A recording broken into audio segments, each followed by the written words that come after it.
Tout a commencé par une faveur. J'étais à mi-chemin de mon café du soir. Le ciel dehors se teintait de ce rose fatigué qui annonçait toujours la tombée de la nuit lorsque mon téléphone a vibré au nom de Nora. La sœur de Léa, celle qui parvenait toujours à garder un sourire poli mais un regard froid. J'ai fixé l'écran une seconde, me demandant si je devais le laisser sonner, mais la culpabilité m'a envahi. Léa voudrait que je l'aide, non? Elle avait toujours dit, Nora est de la famille, Aaron, que ça te plaise ou non. J'ai appuyé sur l'icône verte et j'ai décroché le téléphone. Salut Aaron. Sa voix était précipitée, mais elle avait cette douceur d'entraînement que j'entendais à chaque dîner d'anniversaire et réception de fin d'année. Peux-tu surveiller Hila ce soir? Une question est venue. J'ai froncé les sourcils. Hila, ma fille Aaron, ta nièce. Ouais, je savais. La question était, pourquoi? C'est une gentille fille, ai-je dit en pressant ma tasse contre mes lèvres comme pour me protéger de cette question. Que se passe-t-il? Ni expirer. Un son qui semblait répéter. C'est juste une urgence qui est arrivée. Je ne demanderai pas si ce n'était pas important. Une urgence. Ce mot, c'est « dans ». Vous savez, ça vous mord. Ça vous donne l'impression que refuser serait cruel. Et même si Nora n'était pas vraiment chaleureuse avec moi, il a été différente. Elle avait cette façon de voir le monde comme si tout était un jeu qu'elle avait déjà compris, mais elle vous laissait jouer. Léa est-elle au courant? Demandai-je, même si mon ton était déjà défait. Elle est en week-end avec ses amis. Tu te souviens? Je me suis dit que j'allais te le demander directement. Ce n'est qu'une nuit. Je me suis passé la main sur le visage, un soupir s'échappant. Ouais, d'accord. Juste pour une nuit. J'entendais le soulagement dans sa voix lorsqu'elle dit « Merci.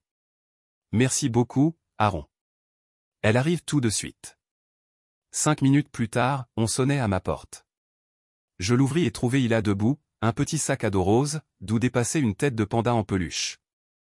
Elle me sourit comme si j'étais sa meilleure surprise de la journée. J'essayais de lui rendre son sourire, même si cette sensation de malaise, comme si j'étais entré dans quelque chose que je ne pouvais pas voir, me piquait la nuque. « Salut, oncle Aaron », dit-elle d'une voix pleine de cette gaieté sans filtre que seuls les enfants semblent posséder. « Salut, Chan », répondis-je en m'agenouillant à sa hauteur. « Prête pour une soirée pyjama ». Elle acquiesça en serrant le panda plus fort. « Maman a dit que c'était bien. » « Elle a raison, dis-je en lui ébouriffant doucement les cheveux. Nora était à mi-chemin de l'allée avant que je puisse lui dire un mot, lui faisant un signe de la main depuis la fenêtre de sa berline avant de disparaître au coin de la rue.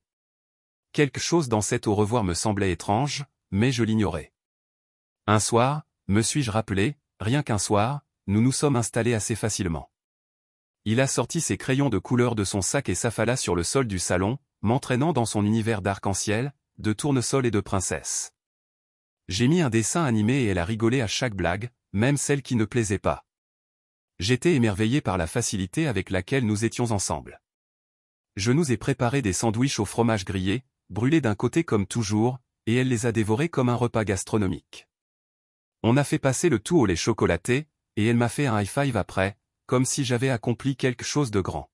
« Tu es le meilleur, oncle Aaron », a-t-elle dit, le panda reposant sur ses genoux comme un second compagnon silencieux. « Merci, ma puce », dis-je, ressentant une chaleur dont j'ignorais le besoin. Il était environ 20h30 lorsqu'elle commença à bâiller. Je l'aidai à se brosser les dents, l'installer sur le canapé-lit avec son panda en peluche et tamiser les lumières. Elle leva les yeux vers moi, les yeux mi-clos, mais toujours brillants. « Tu seras là à mon réveil ?» demanda-t-elle, ma poitrine se serrant. « Bien sûr, j'arrive. » Elle sourit, serra le panda contre elle et s'endormit. Je me rassis dans mon fauteuil, écoutant le silence de la maison. Ma tête ressassait une liste de choses à faire le lendemain. Peut-être des crêpes au petit déjeuner. Peut-être que j'appellerai Nora le matin pour prendre de ses nouvelles. Léa serait de retour dans l'après-midi et elle voudrait probablement parler de son week-end avec les filles. Je lui poserai des questions sur les soins au spa, les potins, les restaurants. J'imaginais son sourire et ressentais cette douleur familière de vouloir que tout s'arrange. Vers minuit, j'ai éteint la télé et j'ai jeté un œil à Hila. Elle était recroquevillée, le petit visage du panda dépassait des couvertures. J'ai souri, une flamme brûlante s'est enflammée en moi, une flamme que je n'avais pas ressentie depuis un moment. J'ai éteint la lumière du couloir et je suis allé me coucher. J'avais le sentiment d'avoir fait une bonne action, comme si je trouvais enfin ma place dans cette famille, malgré tout ce sentiment d'exclusion depuis mon mariage avec Léa. J'ignorais alors que j'étais déjà piégé, que ma bonne action, mon simple et sincère oui, avait signé un contrat dont j'ignorais l'existence. Car c'est ça, les faveurs. Elles ont l'air inoffensives. Elles arborent un sourire, offrent un coup de main et vous donnent l'impression de faire partie de quelque chose de bien. Mais parfois, elles ne sont qu'un masque pour cacher quelque chose de grave. Je ne savais rien de tout ça. Pas encore. Tout ce que je savais, c'est qu'il a été là, qu'elle était en sécurité, et que demain je lui préparerais des crêpes, et peut-être que j'appellerais Nora, juste par politesse. Ce n'était qu'une nuit, après tout. Une seule nuit. Je me suis réveillé tôt le lendemain matin, bercé par l'odeur du sirop et les rires. L'espace d'un instant, je me suis laissé croire que c'était un samedi comme les autres. Le genre de samedi où Léa se traînait dans la cuisine, à moitié endormie, en ronchonnant qu'elle avait besoin d'un café avant de parler. Mais je me suis souvenu qu'elle était partie avec ses amis, dans un endroit ensoleillé et relaxant, à poster des photos de brunch et de cocktails au bord de la piscine. J'ai essayé d'ignorer la pointe de solitude en attrapant mon téléphone. Il a été déjà debout, perché à la table, les jambes ballantes sous son siège. Elle avait une feuille de papier devant elle, griffonnant au crayon rose et jaune, et son panda en peluche était calé à côté d'elle, tel un public enthousiaste. « Bonjour, oncle Aaron » a-t-elle gazouillé, ses cheveux emmêlés formant un halo qui la faisait ressembler à une princesse de dessin animé tombée. « Bonjour, mon rayon de soleil » ai-je dit en souriant malgré la lourdeur qui me pesait sur la poitrine. « Sur quoi travailles-tu » ? C'est nous. Elle a brandi le dessin et j'ai dû l'admettre. Elle avait réussi à capturer mes cheveux en bataille et le sourire en coin de son panda avec un talent d'artiste. « C'est pas mal, ai-je dit. Tu seras peut-être le prochain Picasso. » Qui est-ce ? Un type qui peignait des visages bizarres. Je te montrerai plus tard. Elle gloussa, un rire suffisamment clair pour dissiper une partie de mon inquiétude. Je retournai des crêpes sur la cuisinière, laissant la pâte grésiller et grésiller. Une douce odeur de sirop d'érable emplissait la cuisine. Je trouvais du réconfort dans les petites choses. Le simple fait de retourner des crêpes pour un enfant qui me regardait comme une sorte de héros. Après le petit déjeuner, je jetai un coup d'œil à mon téléphone, vérifiant si Nora avait des nouvelles. Rien. Pas même un merci. Je l'appelais, mais je tombais directement sur la messagerie. J'essayais de nouveau, la tonalité résonnant dans mon oreille. Je me disais qu'elle était occupée. Peut-être qu'elle conduisait ou qu'elle était en réunion. Peut-être qu'elle avait laissé tomber son téléphone. Mais je me souvins alors de son ton précipité de la veille au soir. La façon dont elle avait à peine dit au revoir. Ce léger malaise aigu commença à me ronger la poitrine. Je parcourus mes contacts et trouvai le nom de Léa. Mon pouce le survola. Je ne voulais pas gâcher son week-end. Elle méritait de se détendre, de faire une pause dans ce poids constant. Des drames familiaux. Mais j'avais besoin de savoir qu'elle était au courant. J'avais besoin de sentir que je n'étais pas la seule à porter le fardeau. J'ai appuyé sur « Appeler ». Ça a sonné 2 fois, puis je suis tombé directement sur la messagerie. « Dis donc, ma belle, c'est moi » ai-je dit en essayant d'avoir l'air décontracté. Je prenais juste des nouvelles. Ila va super bien. Elle a mangé des pancakes et fait plus de dessins qu'un musée d'art. Appelle-moi quand tu en auras l'occasion. J'ai raccroché et me suis forcé à sourire pour Ila. Elle coloriait à la table basse, le panda assis à côté d'elle comme un complice silencieux. Elle a levé les yeux brillants. « Oncle Aaron, on peut regarder des dessins animés » ai-je dit en allumant la télé et en tombant sur une émission avec des animaux qui parlaient, ce qui ne me disait rien. Ila s'est installée, ses petites mains serrant le panda. Je l'ai regardé, la poitrine serrée. J'ai pensé à Nora, à l'appel urgent, au silence de Léa. Je n'aimais pas me sentir la dernière informée, comme l'étrangère dans ma propre vie. Ila, dis-je au bout d'un moment, essayant de garder une voix légère. Ta mère a dit autre chose hier soir, à propos de l'endroit où elle allait ou de la personne qu'elle devait rencontrer ? Elle rougit un instant avant de lever les yeux vers moi. Son expression était grave, comme seuls les enfants peuvent le faire. Maman se comportait bizarrement, dit-elle. Mon cœur battait la chamade. C'est bizarre comme elle se maquillait, dit Ila. Et elle parlait au téléphone. Elle disait qu'elle devait appeler quelqu'un du nom de Rico. Le nom me frappa comme une claque. Rico? Qui diable était Rico? J'ai commencé à avoir la tête qui tournait. A-t-elle dit ce qu'elle allait faire, demandai-je en essayant de garder une voix calme. Il haussa les épaules. Elle disait qu'elle devait aller dans un endroit spécial. Un secret d'adulte. Elle disait que je serais bien avec toi. Un secret d'adulte. Les mots me grattaient les entrailles comme du papier de verre. A-t-elle dit quand elle reviendrait? J'ai tendu la main à chaque nerf de mon corps. Il secoua la tête. Non, juste qu'elle me verrait bientôt. Je me forçai à sourire. Merci, ma chérie. Tu es très serviable. Elle me sourit, fière d'elle. Je lui ébouriffai les cheveux et reportai mon attention sur mon téléphone. J'appelai Nora à nouveau. Directement sur la messagerie. Salut Nora, c'est Taron. Je prenais des nouvelles d'Hila. Elle va très bien. Tu peux me rappeler quand tu auras ça? Merci. Je raccrochai et restai assise là, les yeux rivés sur le téléphone. Rico, mon secret d'adulte. Mon estomac se noie. Nora allait-elle bien? Était-ce dangereux ou pire? Prévu? Je me levai et commençai à arpenter la pièce. Les murs me semblaient trop proches, l'air trop raréfié. J'essayai à nouveau Léo. La messagerie. Je ne voulais pas paniquer, mais il y avait quelque chose dans la façon dont Nora était partie. La façon dont elle m'avait à peine regardé dans les yeux, la façon dont elle était partie sans un regard en arrière, quelque chose qui me disait qu'il me manquait une pièce du puzzle. Je regardai Hila, heureuse, regardai son émission et sentis une vive protection transparaître dans la confusion. Quoi qu'il se passe, elle ne méritait pas d'être prise au piège. J'ai pris ma décision. J'ai appelé la ligne de police non urgente, me sentant bête mais déterminée. J'ai expliqué que j'avais ma nièce, que sa mère n'avait pas répondu et que je commençais à m'inquiéter. Le standardiste était poli mais dédaigneux. Monsieur, elle est probablement occupée.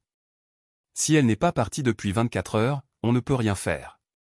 J'ai raccroché, la frustration au ventre. J'avais l'impression d'être le seul adulte dans la pièce, et je n'étais même pas sûr d'être censé l'être. Hila s'est alors tourné vers moi, le visage doux et tendre. Oncle Aaron, est-ce que maman va bien? Je me suis agenouillé, le cœur brisé par l'inquiétude dans sa voix. Bien sûr, ma puce. Elle est probablement occupée. Je suis sûr qu'elle appellera bientôt, mais en le disant, je n'y croyais pas. Je n'y croyais rien, et c'est cela qui me terrifiait plus que tout. Le soleil matinal entrait par la fenêtre du salon, un éclat perçant qui me fit je plisser les yeux en rinçant la vaisselle du petit déjeuner. Les rires d'Hila me parvenaient du canapé où elle regardait des dessins animés. Le panda serré dans ses bras comme un talisman. Mon esprit était en perpétuel tourbillon, revoyant à moitié les conversations de la veille. Le ton précipité de Nora, son absence, ce nom. Le silence de Léa pesait sur ma poitrine comme un poids inébranlable. Je m'essuyai les mains et jetai un coup d'œil à mon téléphone. Il était vide. J'avais déjà appelé Nora 2 fois et laissé des messages vocaux. Léa aussi. Rien. C'était comme un mur entre moi et le reste du monde. Un silence si épais que j'en avais le goût. J'essayais de repousser cette pensée, me disant qu'elle appellerait bientôt, qu'il devait y avoir une explication. Peut-être avais-je même réagi de manière excessive. La voix d'Hila interrompit mes pensées. Oncle Aaron, est-ce que je peux avoir d'autres pancakes? Je me retournai, parvenant à sourire. Bien sûr. Une autre assiette s'approchait. Je recommençai à mélanger la pâte, essayant de me concentrer sur le rythme du fouet. Retourné, dressé. J'ai même laissé Hila m'aider à casser un œuf, même si la majeure partie a fini sur le comptoir. Elle a ri et m'a souri comme si je venais de faire un tour de magie. C'était le dernier moment de normalité. On a frappé juste au moment où je déposais la dernière crêpe dans son assiette. 3 coups secs qui m'ont fait frissonner.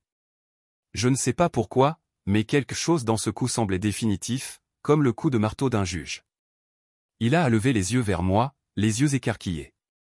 Qui est-ce? Je ne sais pas, mon petit. Je me suis essuyé les mains et me suis dirigé vers la porte. Je l'ai ouverte, m'attendant peut-être à une explication de Nora ou à un sourire surpris de Léa. Mais au lieu de cela, 2 agents en uniforme se tenaient là, leur badge reflétant la lumière, le visage indéchiffrable. Monsieur Darnel, a demandé le plus grand, d'une voix ferme mais pas méchante. J'ai senti le sol se dérober sous mes pieds. Oui, c'est moi. Il a pris une inspiration. Monsieur Darnel, tu es en état d'arrestation pour l'enlèvement de Léla Mercé. Je le fixais du regard, les mots atterrissant comme des briques sur ma poitrine. Quoi? Non, non, il y a une erreur. Il s'avança, les menottes scintillant au soleil. Monsieur, veuillez sortir. La voix d'Hila trancha. Oncle Aaron. Je me tournai vers elle, la panique montant comme une marée. Tout va bien, Hila. Reste là, ma chérie. Je reviens tout de suite. Je regardais les policiers, l'esprit submergé par l'incrédulité. Vous ne comprenez pas, Nora l'a déposée. Elle m'a demandé de la surveiller. Je ne l'ai pas emmenée. La mâchoire de l'agent se serra, mais son regard était impitoyable. Monsieur, nous avons un rapport de MS Mercé indiquant que vous avez emmené Hila sans son consentement. J'ai eu le vertige. Quoi? Non, ce n'est pas vrai. Elle m'a appelé. Elle m'a demandé de l'aider. Le deuxième policier, une femme au visage sévère, s'est placé derrière moi. Monsieur, s'il vous plaît. Je me retournai. Je sentis la morsure froide du métal contre mes poignets. Le cliquetis des menottes scellait mon destin. Il pleurait maintenant, serrant son panda contre sa poitrine. Oncle Aaron, gémit elle. Je sentis quelque chose se briser en moi. Tout va bien, ma puce, dis-je, m'efforçant de calmer ma voix, même si ma propre peur menaçait de m'engloutir. Tout ira bien. Les policiers me guidèrent dans les escaliers, leurs mains fermement sur mes bras. Je trébuchai une fois, mon pied s'accrochant à la dernière marche, mais ils ne s'arrêtèrent pas. Au bord du trottoir, une voiture de patrouille attendait, phares éteints, mais sa présence, tel un signal de honte. Des voisins regardaient par les fenêtres, les rideaux tremblants. Un homme de l'autre côté de la rue, sorti chercher son journal du matin, était figé, la bouche et un « oh » de surprise. Je tournai la tête, espérant apercevoir Hila par la fenêtre. Elle se tenait là, les larmes aux joues, la tête du panda dépassant du rebord. Mon cœur. J'étais bouleversé. J'ai regardé le policier plus grand, la voix rauque. S'il vous plaît, laissez-moi vous expliquer. Je n'ai kidnappé personne. J'essayais juste d'aider. Il ne m'a pas regardé en ouvrant la portière arrière. Vous pourrez vous expliquer au poste. Les menottes se sont enfoncées dans ma peau tandis que je m'installais dans la voiture. La portière s'est refermée avec un dernier clic qui a résonné comme une porte de cellule qui claque. De l'autre côté de la fenêtre, je l'ai vue. Nora, les cheveux parfaitement coiffés, les yeux rouges et gonflés, des larmes coulant sur ses joues comme une performance. Elle serrait son téléphone, criait quelque chose au policier, me pointant du doigt d'une main tremblante. Il a pris ma fille sans permission. Elle a crié. Sa voix était empreinte de panique. Il m'a menacé. Il ne me la rendrait pas. Je l'ai fixé, la bouche sèche, le monde s'est effondré autour de moi. Non, non, c'est un mensonge. Nora, dis-leur la vérité. Mais elle ne m'a même pas accordé un regard. Son regard était fixé sur les policiers, ses mains bourdonnant comme un bourdonnement. Une mère paniquée dans un feuilleton. Un des policiers s'est penché. Monsieur, restez calme. Je me suis cogné la tête contre l'appui-tête, le souffle court. C'est de la folie. Elle l'a déposé. Elle m'a demandé de l'aider. L'y est en voyage. Mes mots se sont dissous dans l'air vicié de la voiture de patrouille. Le visage d'Hila m'a brûlé l'esprit. Sa confiance, son sourire, la façon dont elle m'avait appelé oncle Aaron, comme si j'étais son héros. Et maintenant, ça. La voiture a démarré. Le monde s'est estompé. Ma maison, mon refuge, s'est rétréci au loin. Je n'arrivais pas à penser, c'est impossible. Mais c'était le cas. Et au fond de moi, je le savais. Nora avait tendu le piège, et j'y étais allé droit. Il ne m'avait même pas mis dans la voiture de patrouille que mon téléphone a sonné. L'agent qui m'avait menotté, son badge portant l'inscription Jensen, la sortie de ma poche, son regard passant de l'écran à mon visage comme s'il me jaugeait. Entrant, appel, dit-il d'un ton neutre. De Léa. Mon cœur fit un bond. S'il te plaît, suppliai-je. Puis-je lui parler? Elle ne sait pas. Jean me regarda, puis me le tendit, le tenant juste assez près pour qu'il puisse voir l'écran. Fais vite, ordonna-t-il. J'attrapai le téléphone comme une bouée de sauvetage et le portai à mon oreille. Léa, ai-je râpé. Aaron, sa voix était glaciale, chaque syllabe tombant comme une pierre. Qu'est-ce que tu as fait? Le monde s'est arrêté. Quoi? Ils m'ont appelé, cracha-t-elle. Nora, la police. Ils m'ont dit que tu avais enlevé Hila, que tu avais menacé Nora et enlevé sa fille sans permission. Non, Léa, écoute-moi. N'ose pas, elle brisa le tranchant de sa voix comme une lame. Tu m'as humilié. Tu m'as embarrassé devant tout le monde. Comment as-tu pu faire ça? C'est une enfant, Aaron. Je sentais le regard de Jensen sur moi, attendant, mesurant. Léa, s'il te plaît. Nora m'a demandé de surveiller là. Elle a dit que c'était une urgence. Elle l'a déposée elle-même. Tu t'entends? Elle a ricané. Tu as l'air délirant. Nora a dit que tu avais soutenu que tu l'avais menacée. Que tu avais enlevé Hila pour te venger. J'ai vacillé, les accusations me frappaient comme des coups de poing. C'est un mensonge, ai-je dit plus fort que je ne le voulais. J'ai senti tous les muscles de mon cou se tendre. Je ne le ferai jamais. Léa, tu me connais. Je ne ferai jamais de mal à cette petite fille. J'essayais juste d'aider. Il y a eu un silence. J'ai cru entendre sa respiration haletante et rapide. Puis elle a repris la parole, mais sa voix était plus basse, plus froide, un frémissement de finalité dans chaque mot. Nora a dit que tu étais instable, que tu parlais d'emmener Hila, et que la police la croyait. Je la crois. C'était comme une porte qui me claquait au nez. Léa, s'il te plaît, ai-je murmuré. Écoute, s'il te plaît. Non. A-t-elle sifflé? Je ne veux pas l'entendre. J'en ai fini avec ça. J'en ai fini avec toi. La ligne a cliqué et le silence m'a envahi les oreilles. Je suis resté là, menotté, le téléphone me glissant des mains tandis que le monde se brouillait. L'asphalte sous mes pieds semblait instable, comme s'il allait s'ouvrir et m'engloutir. Jensen a pris le téléphone et l'a glissé dans sa poche. Son regard exprimait une sorte de pitié, mais c'était trop tard. Il m'a guidé doucement mais fermement jusqu'à la banquette arrière de la voiture. La portière s'est refermée, m'enfermant à l'intérieur avec rien d'autre que mes pensées trépidantes et le fantôme de la voix de Léa. Dehors, Nora parlait toujours à l'autre agent. Son visage était le masque parfait de l'angoisse. Chaque geste qu'elle faisait dans ma direction montait en flèche comme si elle était sur scène. Je n'ai pas tout entendu, mais j'en ai assez entendu. Il m'a menacé. Il a dit que je le regretterais. Il a toujours été instable. Une amertume amère m'a remonté la gorge. J'avais envie de crier, de frapper la vitre, de leur dire que c'était un piège. Mais le poids de la voix de Léa persistait. Elle m'a prise comme une ancre. Elle n'a même pas hésité. Elle a cru sa sœur sans poser de questions. Je me suis adossé, les menottes me mordant les poignets. Les souvenirs de chaque dispute, de chaque fois que Léa avait pris le parti de Nora contre moi, me sont revenus en mémoire comme du verre brisé. Les dîners de famille où j'avais été l'outsider. La façon dont Nora trouvait toujours le moyen de la faire tourner d'une larme opportune ou d'une voix tremblante.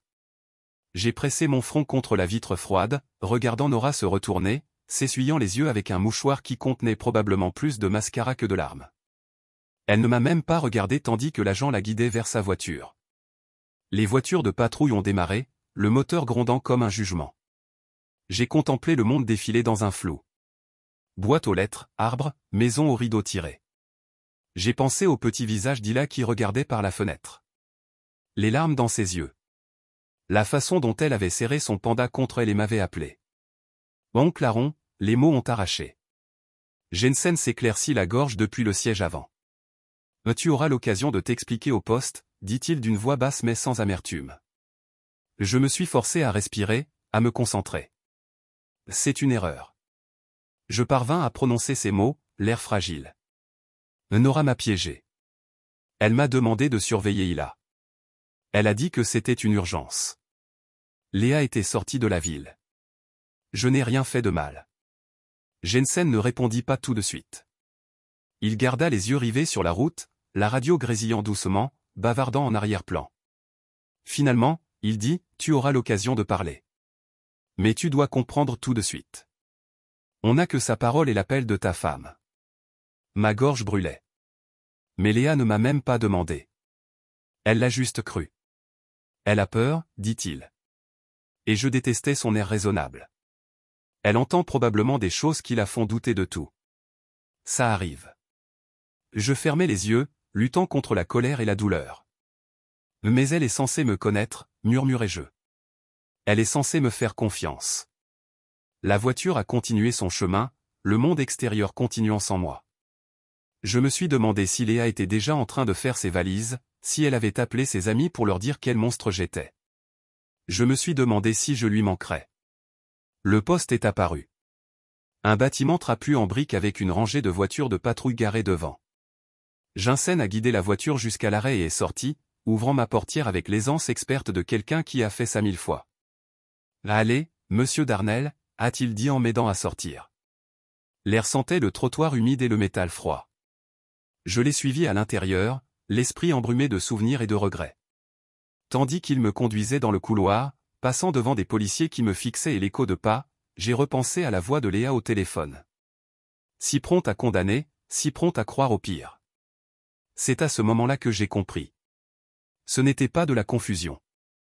Ce n'était pas un malentendu tragique qu'une conversation pourrait dissiper. C'était un piège. Et la personne censée me connaître le mieux, celle dont je pensais qu'elle me soutiendrait quoi qu'il arrive, m'avait livré au loup sans hésiter.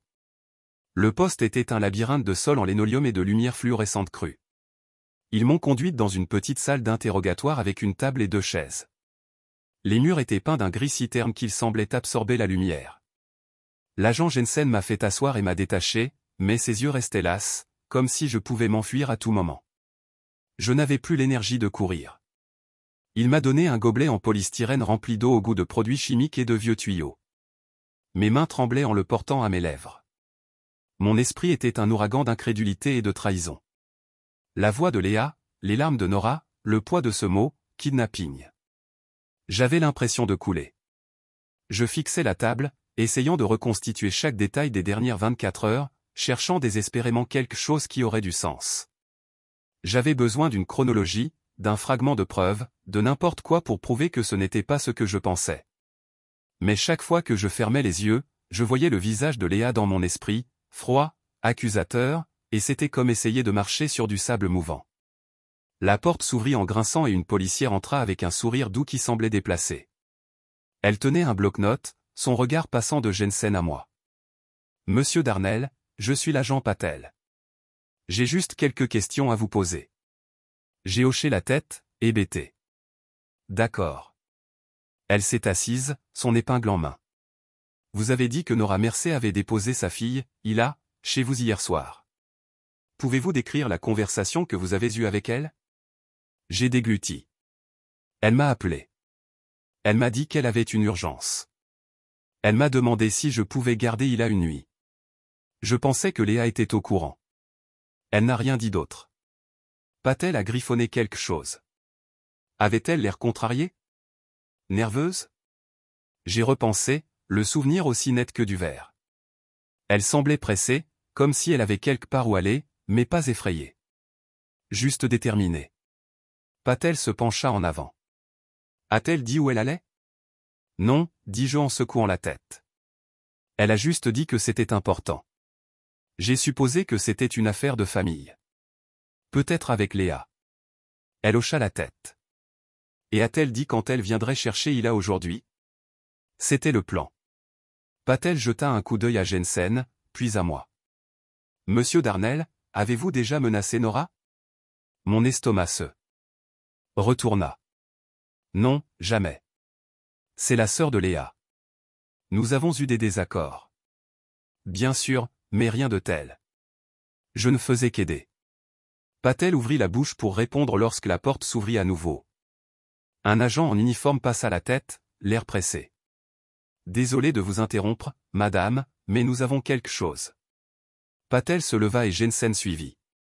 Je restais assise là, le cœur battant, prête à hurler pour obtenir des réponses. Une minute plus tard, il revint, mais cette fois, l'agent Jensen tenait Hila par la main. Ses yeux étaient rouges, son panda serré contre sa poitrine. Elle paraissait si petite, debout dans cette pièce froide et grise.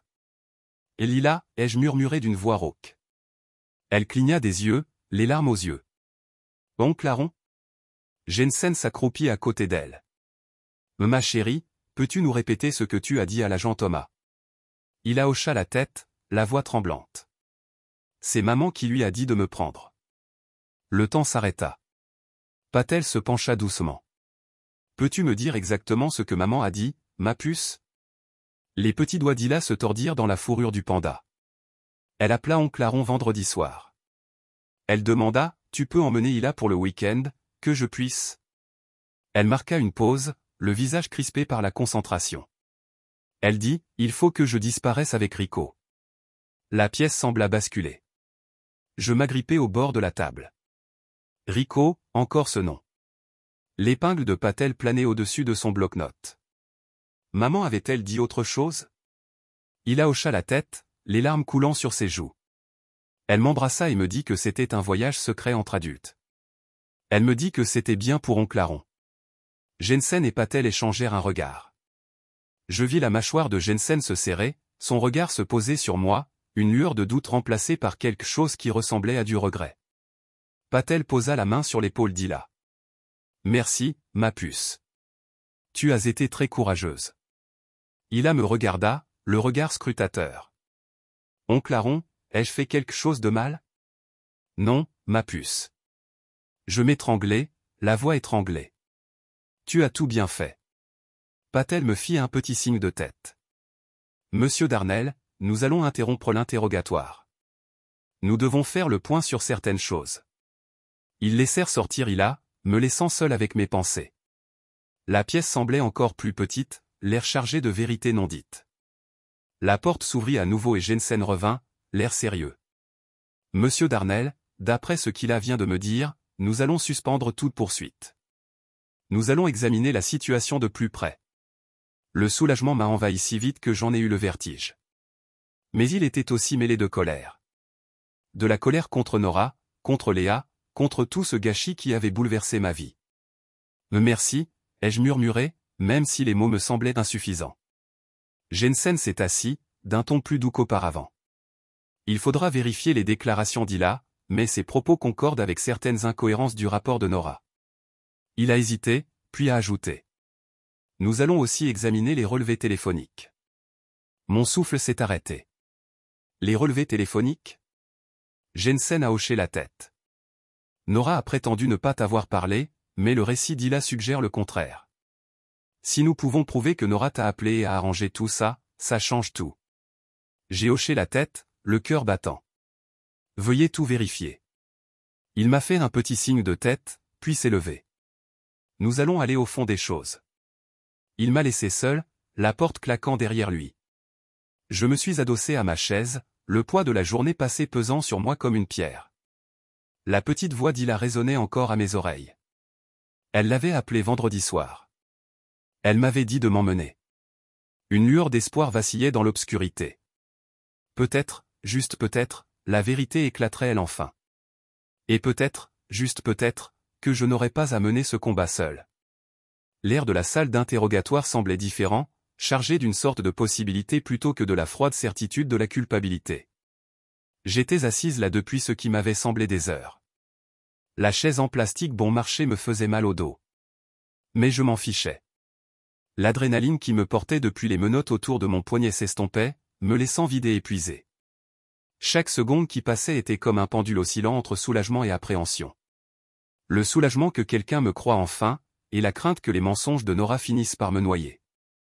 Bref, à l'extérieur de la pièce, j'entendis le crépitement étouffé d'une radio, des pas résonnant dans le couloir, le bourdonnement d'un endroit qui vivait au rythme régulier des pires journées des autres. La porte s'ouvrit brusquement et l'agent Jensen entra, une pile de papier à la main, l'air fatigué. Il referma la porte derrière lui et s'y adossa, les bras croisés. « On a fouillé, dit-il. Relevé téléphonique, SMS, déclaration de voisins. » J'avais la gorge sèche en attendant, comme si j'attendais la lecture d'une sentence. Il s'assit en face de moi et posa les papiers sur la table. « La déclaration de votre nièce tient la route. Elle est cohérente. Même après avoir posé les mêmes questions différemment. Ce n'est pas quelque chose qu'un enfant de cet âge invente facilement. J'ai senti une tension dans ma poitrine se relâcher, mais je ne me suis pas autorisé à expirer complètement. Pas encore. Alors il expira en se passant une main dans les cheveux. On a sorti les relevés téléphoniques de Nora. Il y a un appel pour vous. Horodatage, vendredi soir. Puis un appel à un numéro enregistré au nom de Marcus Duncan. On a retrouvé celui-là dans un hôtel d'Atlantic City. Réservé à son nom. J'ai cligné des yeux. Marcus Duncan. Rico. Il a hoché la tête. C'est lui. Le même type. On dirait qu'elle a planifié ce voyage longtemps à l'avance. On a aussi eu confirmation de votre voisine, Madame Caldwell. Elle a une caméra de surveillance braquée sur votre allée. On y voit Nora déposer Hila chez vous elle-même, souriante. J'ai même esquivé un rire amer avant que je puisse l'arrêter. Alors, c'est elle qui a abandonné son enfant. Il n'a pas souri. On a aussi trouvé des textos entre Nora et Léa, dit-il d'une voix mesurée. Surtout à propos de choses familiales, mais rien à propos de ce week-end. Rien du tout. On dirait que Nora n'a jamais dit à Léa qu'elle s'était arrangée pour déposer Hila avec toi. Mon estomac se tordit. Je l'avais connue au fond, mais en entendant cela rendait réel. Léa n'avait pas été dans la boucle, et pourtant elle croyait que Nora avait des mensonges sur ma vérité sans une seconde pensée. Jensen. Léa nous a appelés furieux. Enroulé. S'accrocha à son panda, les yeux écarquillés de confusion. Que arrive-t-il? Y est là? La voix de Jensen s'adoucit. Elle est en sécurité. L'un de nos travailleurs sociaux est avec elle maintenant. Nous contactions Léa pour organiser Liela pour rentrer chez nous. Accueil. Le mot ressemblait à un éclat sous ma peau. Quel genre de maison était-ce? Et moi? J'ai demandé. Vous êtes libre de partir, a-t-il dit. Nous abandonnons officiellement la charge d'enlèvement, mais il a hésité. Je suis désolé, Aaron. Qu'est-ce qu'elle a fait? Qu'est-ce que Léa a cru? Ça va laisser une marque. J'ai laissé échapper une souffle longue et lente, mes mains tremblantes. Ouais, j'ai dit. Il l'a déjà fait, il s'est levé et m'a offert un coup de main. Je l'ai pris, le contact me fondant comme une manière à laquelle je ne m'attendais pas. Tu es un homme bon, dit-il tranquillement. Beaucoup de gens auraient craqué en vertu de cela. J'ai réussi un sourire serré. Je me sens comme si je l'ai fait. Il secoua la tête. Non, tu es resté calme. C'est plus que certains auraient pu le faire. La porte s'est de nouveau ouverte et Patel est intervenu en tenant un petit sac de preuves. À l'intérieur, mon téléphone avec mes clés et mon portefeuille. Elle l'a remis. Ses yeux se réchauffent de compréhension. Vous êtes clair pour partir. Si vous souhaitez porter plainte contre Nora, nous aurons besoin d'une déclaration officielle. Mais pour l'instant, vous êtes libre.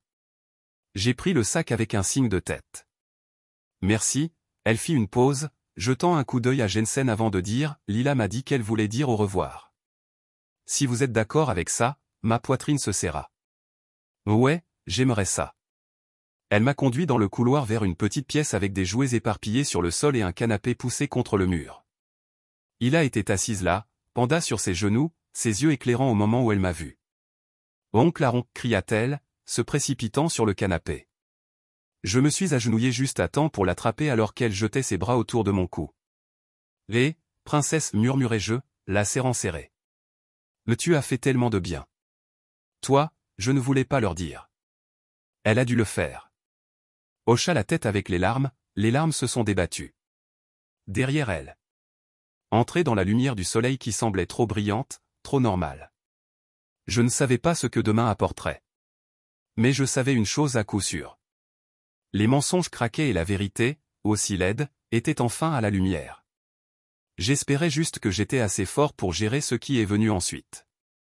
Le soleil était trop brillant alors que je sortais de la gare, la lumière frappant mes yeux comme un jugement.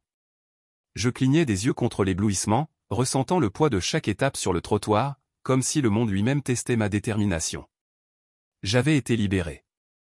Plus de poignets, plus d'accusations. Mais je n'étais pas libre. Pas vraiment, parce que les mensonges de Nora s'étaient déjà tissés dans le tissu de ma vie. Et la voix de Léa, tranchante et froide, résonnait toujours dans mon esprit. Je la crois. Jensen m'avait dit que les prochaines étapes seraient une déclaration officielle sous serment, et il avait expliqué que je pourrais être appelé pour témoigner si l'affaire avançait. L'idée m'a fait tourner l'estomac, mais je savais que je devais le faire, non seulement pour moi, mais pour Yella. Elle méritait la vérité.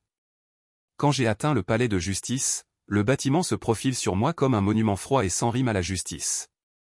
Une façade grisée avec de grandes fenêtres, un endroit qui sentait le vieux bois et l'air rassis, et le genre de silence qui attend d'être brisé. À l'intérieur, un officier m'a guidé vers une petite salle de conférence, une table, 2 chaises, une photo d'eau qui semblait être là depuis l'aube de temps. J'ai pris place, mes paumes à plat sur la surface fraîche, essayant de stabiliser mon souffle. La porte s'ouvrit et une femme est entrée, portant un costume si croustillant qu'il avait l'air de couper du verre. Elle s'est présentée en tant que procureure adjointe de District Monroe. Sa poignée de main était ferme, son expression de pratiquer calme.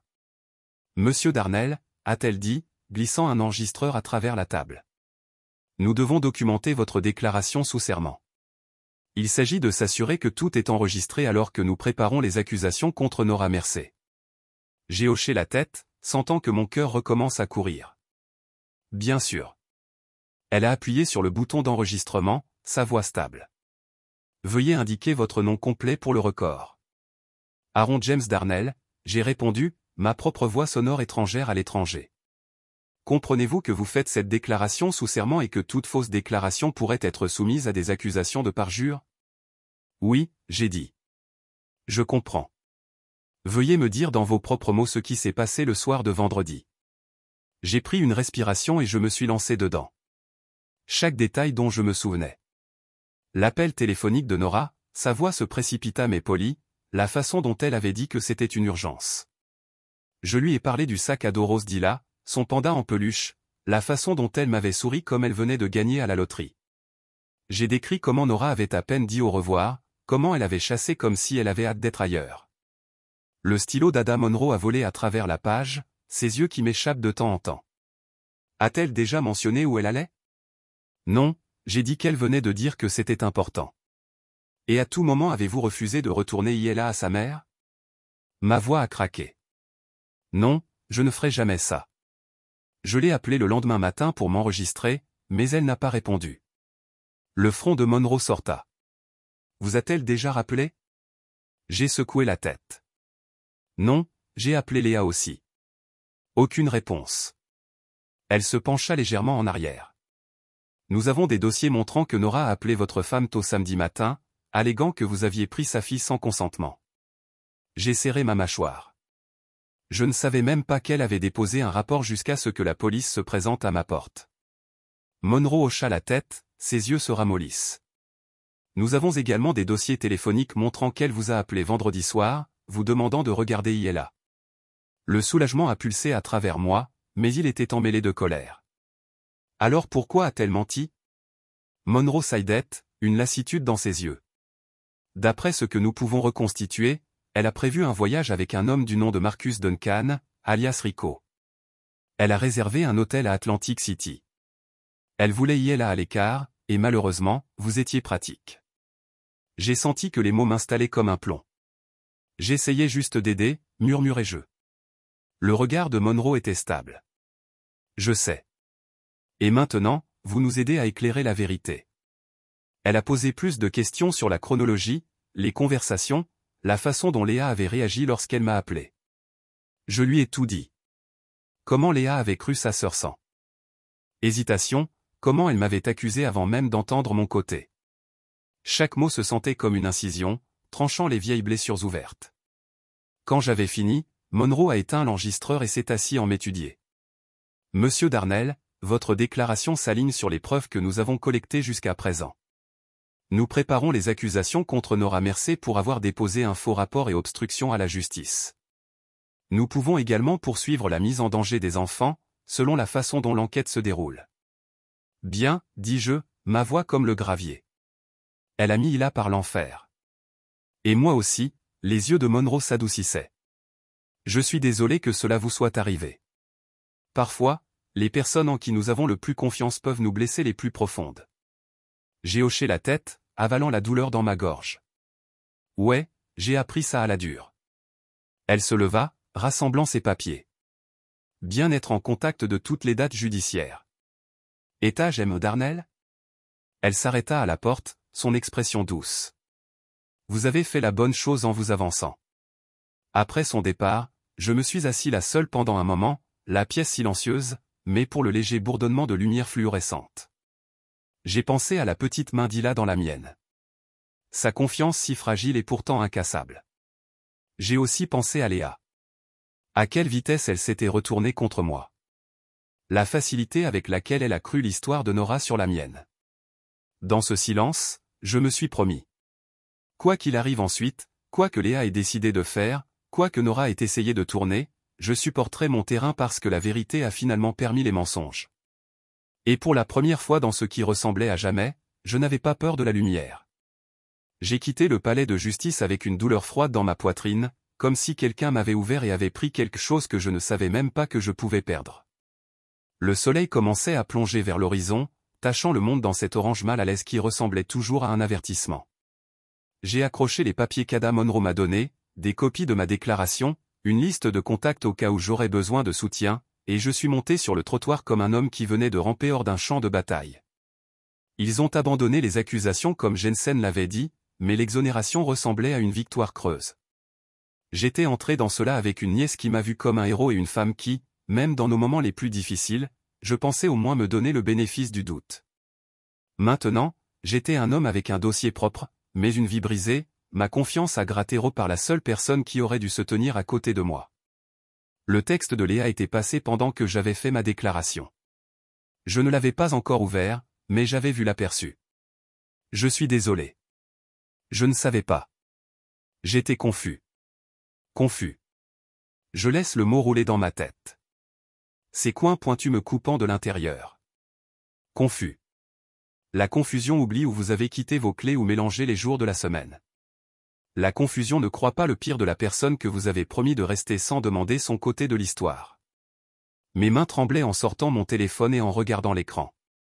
Je pouvais voir ton visage dans mon esprit.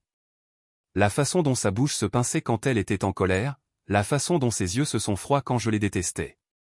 J'ai pensé à l'appel, à quelle vitesse elle m'avait coupé, à quelle facilité elle m'avait remis au loup.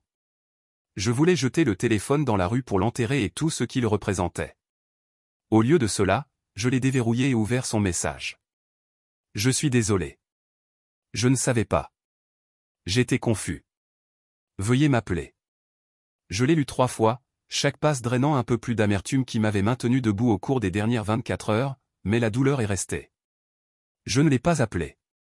Au lieu de cela, j'ai laissé tomber le téléphone dans ma poche et j'ai commencé à marcher.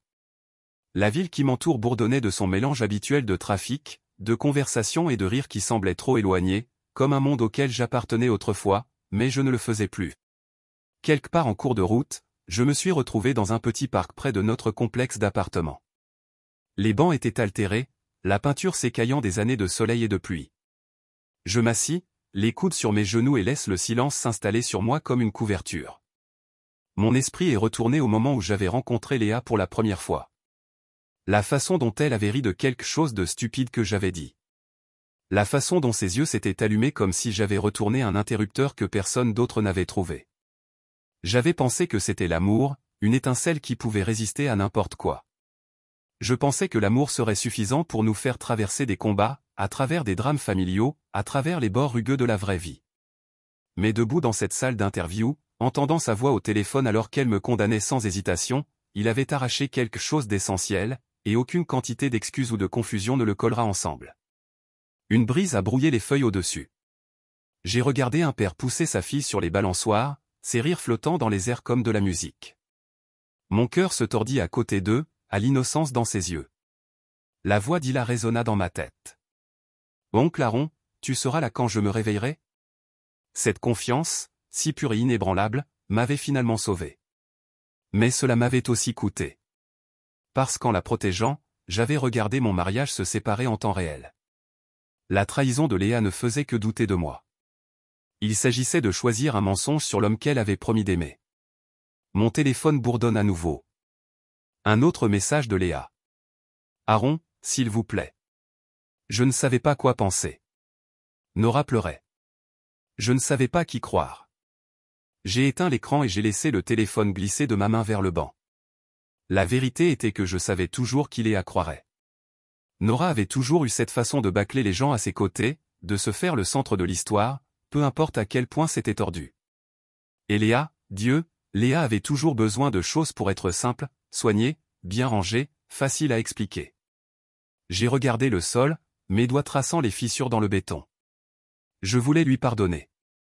Je voulais l'appeler et dire que ça allait, mais ce n'était pas le cas. Une petite voix a percé le brouillard de mes pensées. Oncle Aaron.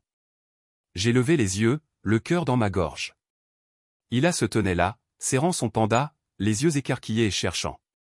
Pendant une fraction de seconde, je pensais que je rêvais. Puis j'ai vu l'officier Patel debout derrière elle, une main douce sur son épaule. Hila, dis-je, ma voix attrapant. Elle se précipita vers moi et je la ramassai, la tenant fermement tandis que les larmes me brûlaient les yeux. « Eh, princesse ?» J'ai chuchoté. « Ça va ?» Elle hocha la tête dans ma poitrine. « Ils ont dit, je peux rentrer chez moi maintenant, mais je voulais d'abord te voir. » Je me recula, se brossant les cheveux de son visage. « Je suis tellement fier de toi. Tu étais tellement courageux. » Elle sourit, un peu tremblante, mais ses yeux étaient clairs. « Mais tu es en colère contre maman ?»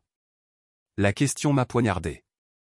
J'ai regardé Patel, qui nous a regardés tranquillement, puis de retour à Hila. « Je suis triste, ma chérie, dis-je soigneusement. Parce que parfois les adultes font de mauvais choix. Mais vous êtes la meilleure fille que je connaisse. » Elle m'a encore serré dans ses bras et je l'ai tenue comme je ne voulais jamais lâcher prise. Patel s'éclaircit doucement la gorge. « Monsieur Darnell, je peux la ramener à la voiture maintenant. » J'ai hoché la tête, ma poitrine m'étant en douleur, alors que je m'assis là. Elle se retourna vers moi, agitant son panda. « Je t'aime, mon oncle Aaron. »« Je t'aime aussi, murmurai-je. » Elle a couru vers Patel, qui lui a huilé la main et l'a emmené. Je les ai regardés partir, sentant une sorte de paix creuse s'installer dans ma poitrine. Je l'ai protégée. Méconu que je savais. Mon téléphone a de nouveau bourdonné. Je ne l'ai même pas regardé. J'avais eu assez de mots, assez d'excuses. La confusion de Léa n'était plus mon problème à résoudre. Parfois, le silence est plus fort que toute insulte. Et parfois, s'éloigner est le seul moyen de garder votre dignité intacte. J'ai quitté le parc. Le soleil se couchait derrière moi et est entré dans un avenir que je n'avais pas choisi mais que j'étais prêt à affronter. Quoi qu'il en soit, je savais une chose. Je ne laisserai plus jamais personne, Nora, Léa ou quelqu'un d'autre me cadrer. Parce que le coût de l'innocence était trop élevé pour payer 2 fois. Les jours qui ont suivi ressemblaient à vivre au lendemain d'une tempête. Ma maison, autrefois un lieu de chaleur et de rire, était maintenant calme, une coquille avec personne d'autre que moi pour remplir le silence. Chaque fois que la porte grinçait ou le buste du téléphone, mon pouls sautait comme un coup de feu dans l'obscurité. L'air lui-même était différent, lourd de tout ce qui avait été brisé. L'arrestation de Nora a fait la une des journaux lundi. Les journalistes locaux se sont blottis près des marches du palais de justice, des microphones se sont mis sur le point de capter toutes les aigus de sa voix alors qu'elle était conduite à l'intérieur dans les menottes. Faux rapport, ont-ils dit. Obstruction de la justice. Son avocat a essayé de le faire tourner. Certains non-sens d'un malentendu qu'elle s'était inquiétée de la sécurité d'Hila, mais les preuves étaient trop solides. Enregistrement téléphonique, message texte, propre maudit Ella. Même Marcus Duncan, son soi-disant Rico, a été répertorié comme témoin, bien qu'il ait déjà sauté la ville la seconde où la chaleur a commencé. J'ai regardé tout se dérouler depuis mon salon, l'écran de télévision jetant sa lueur froide à travers la pièce. Le visage de Nora, généralement si composé, avait l'air petit et effrayé, mais je ne me sentais pas désolé pour elle. J'ai pensé à Hila, aux larmes sur ses joues, et de chaque seconde que je passerais dans cette salle d'interrogatoire. Léa a appelé 2 fois ce matin-là. Je l'ai laissé aller à la messagerie vocale les 2 fois. Sa voix, husky des pleurs, m'a supplié de ramasser, « Aaron, s'il vous plaît, j'ai besoin de vous parler. » J'avais tort. J'avais peur. Je ne savais pas qui croire.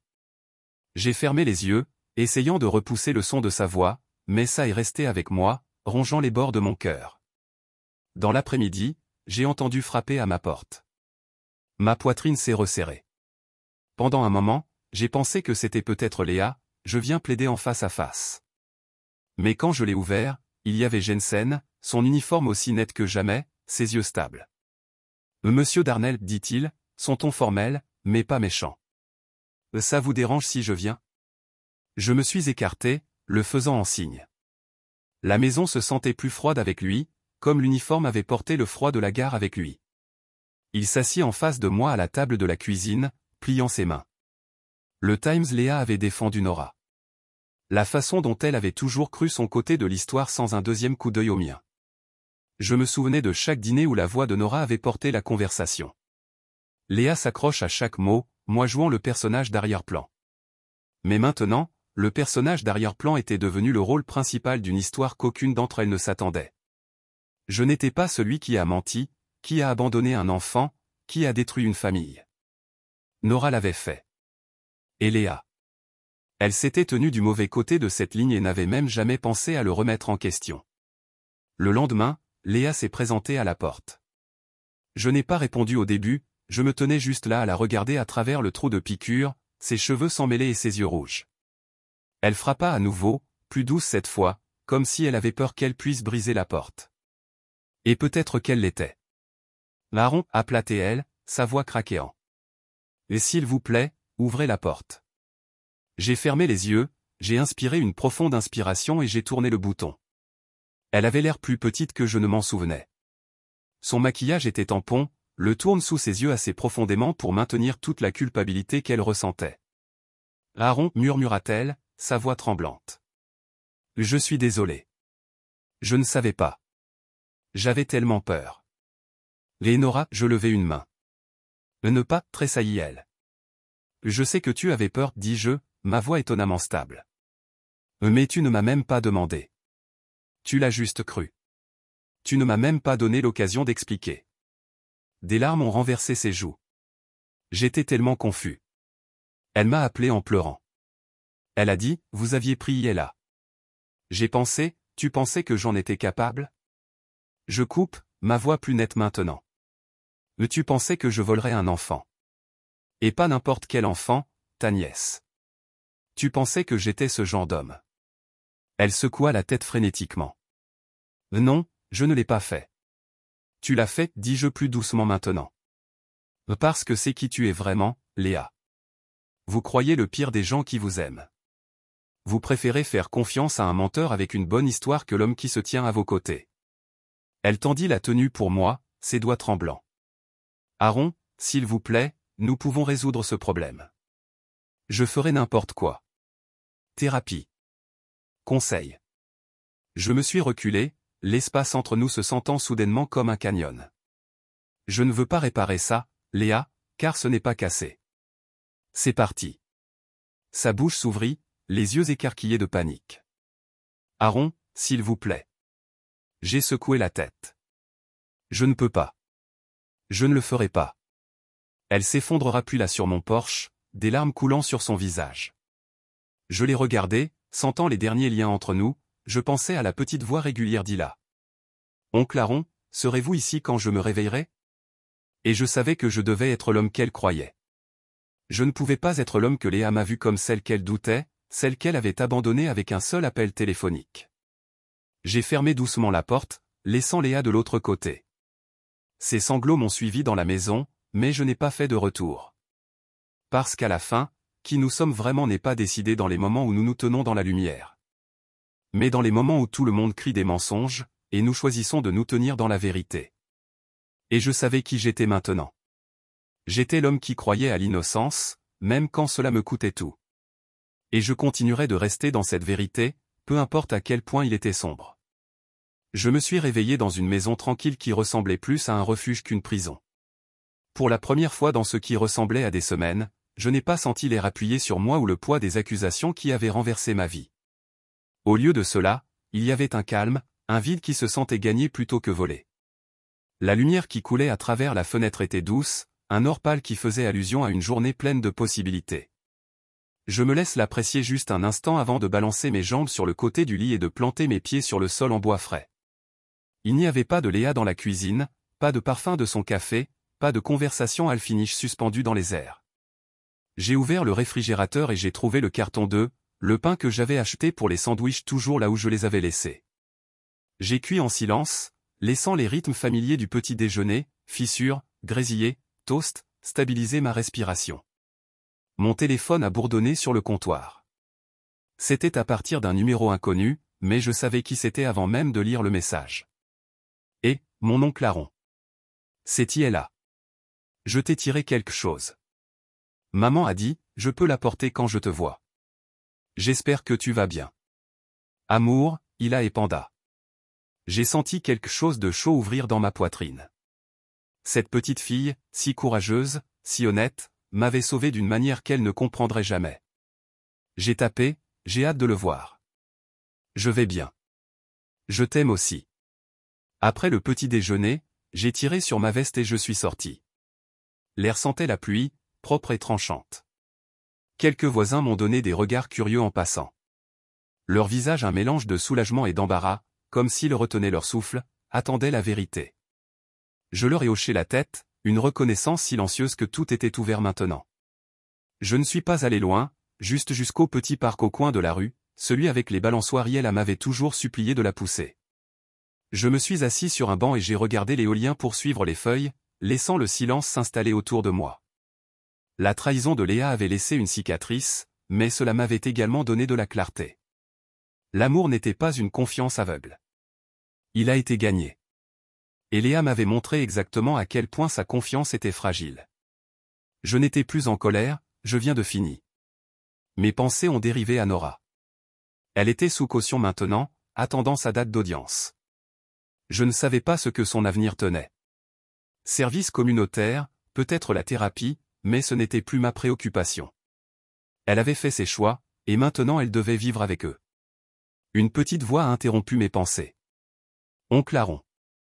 J'ai levé les yeux pour voir Hila courir vers moi, son panda en peluche rebondissant dans ses bras. Ses cheveux étaient attachés en queue de cheval désordonnée, ses joues roses du vent.